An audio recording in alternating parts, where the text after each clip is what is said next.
Vamos a hablar ahora del magisterio de Epicteto como profesor de filosofía, como maestro, como educador y en cierto sentido también como sabio, porque esas dos cosas no se pueden desvincular en el caso de un estoico como Epicteto. Parte de su sabiduría consiste en su enseñanza. Él es un profesor, un sabio que enseña. Pero para comprender este magisterio filosófico de Epicteto, tenemos que entender tres cosas distintas. Uno, ¿quién era su auditorio? ¿Quién iba a formarse con Epicteto? Dos, ¿cuál era el contenido de esa educación filosófica que daba Epicteto? Y en tercer lugar, ¿cuál era su método? Es decir, ¿cómo enseñaba? ¿A quiénes enseñaba? ¿Qué era lo que enseñaba? ¿Y cómo lo enseñaba? Vamos a empezar entonces con el auditorio y de los otros dos temas nos vamos a ocupar en videos posteriores. ¿Cómo era el auditorio de Epicteto, el auditorio filosófico de Epicteto? Empecemos por situarnos nuevamente en el tiempo y en el espacio. No se sabe cuántos años enseñó Epicteto, pero debieron ser al menos 30 años, entre los años 90, después del 93, que es expulsado de Roma, y los años 20 del siglo II. Si murió entre el 120 y el 130, pues eso debió ser más o menos unos 30 años, que deben corresponder aproximadamente a su edad de entre 40 y 70 años. Eso podríamos decir que es la época en donde enseña Epicteto, entre los 40 y los 70 años. Bueno, ¿y quiénes eran sus estudiantes? Había dos tipos de estudiantes. Había unos estudiantes regulares, algunos dirían discípulos, pero no me gusta mucho ese término porque hace pensar que era un maestro un poco dogmático, que quería tener discípulos que pensaran como él. Pero había unos estudiantes que eran regulares, que estaban interesados realmente en aprender de Epicteto su sabiduría. Y luego había unos oyentes ocasionales. Vamos a empezar por los oyentes ocasionales, que eran muy variados. A Epicteto iban a escucharlo distintas personas. Algunos se veían simplemente atraídos por la elocuencia de Epicteto. Yo siempre me lo he imaginado un poco como un viejo bonachón, tal vez un poco neurótico, incluso si uno ve sus enseñanzas, ve que más de una vez regaña a las personas y eso. Y algunos solo iban a aprender sus habilidades dialécticas, su elocuencia, etc. Y a esos Epicteto los trata muy duro. Los reconviene permanentemente, les dice muchachitos, ricachoncitos, los trata con bastante dureza.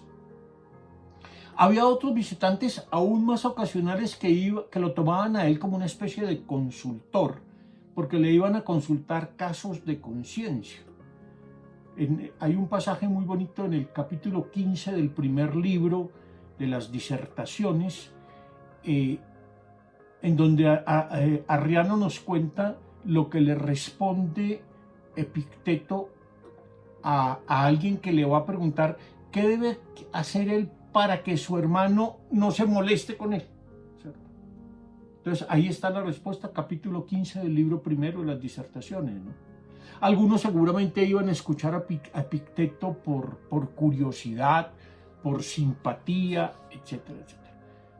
Epicteto tiene cierta reserva con estos visitantes ocasionales, pero le interesan mucho más los estudiantes regulares, aquellos que permanecen un tiempo a su lado, que asisten a sus clases con regularidad, que asisten a su enseñanza, y eran personajes representativos. El mismo personaje que toma esas notas que nos permiten conservar la obra de Epicteto no era cualquier persona. Flavio Arriano fue un hombre que ocupó cargos importantes en el imperio, ¿no? Y Epicteto era muy reconocido. El propio Marco Aurelio, el emperador, después dirá que su verdadero maestro es Epicteto, ¿no? Entonces los que se educaban con Epicteto eran jóvenes hijos de familias muy prestantes y muy pudientes del imperio. Es decir, ir a aprender al lado de Epicteto era algo, si se quiere, un poco exclusivo para los hijos de las mejores familias, ¿no? Porque él no le enseñaba solo a muchachos de Nicópolis, sino que venían de distintas partes, de otras regiones, y sin duda venía mucha gente de Roma. Porque solo cierta aristocracia puede aspirar a una educación filosófica, y mucho más en la antigüedad, ¿no? El hecho de desplazarse hasta Nicópolis, vivir allá, etcétera, pues no resultaba fácil para muchísima gente, y entonces tocaba tener ciertas condiciones económicas para poder ir allá.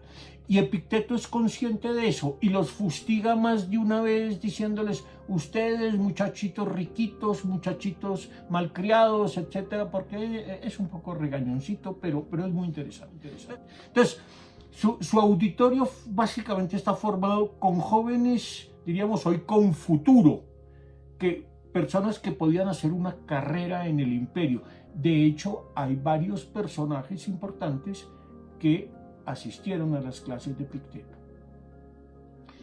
Pero entre esos estudiantes regulares también había dos fundamentales: los que realmente buscaban, por decirlo en los términos de la época, una cura del alma. Entonces estaban dispuestos a someterse a la disciplina, a los ejercicios que les ponía Epicteto, a toda la ascesis, la disciplina que implica la formación estoica. Esos eran para Epicteto los preferidos. Sí, los que no simplemente lo escuchaban, sino que en realidad practicaban muchas de las cosas que les proponía Epicteto. Pero había otros que nuevamente solo les interesaba el aprendizaje de la dialéctica, es decir, las habilidades lógicas, argumentativas, porque esas eran las que le iban a servir para defenderse en la vida. Les interesaba solo la parte utilitaria de la enseñanza de Epicteto. A estos los critica más de una vez. Pero lo importante es que la educación de Epicteto se dirige a un auditorio muy selecto, pero también en cierto modo variado, porque es una institución abierta. Esto es enseñanza pública. Epicteto no fundó una secta al estilo de muchas comunidades pitagóricas, sino que lo que enseñaba Epicteto era abierto y allá se recibía gente muy distinta.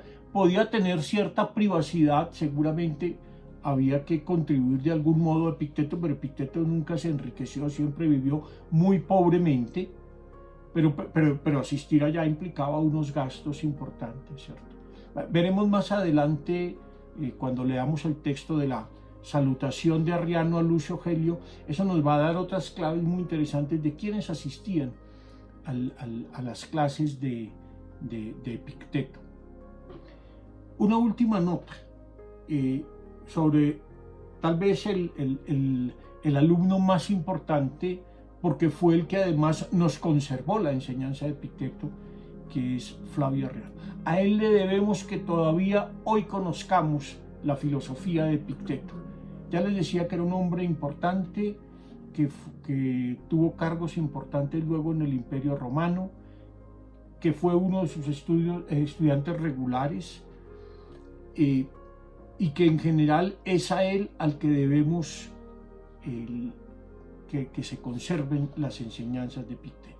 Pero esto lo vamos a entender mejor cuando a continuación nos detengamos en el magisterio filosófico, sobre todo en el contenido de la educación filosófica de Epicteto.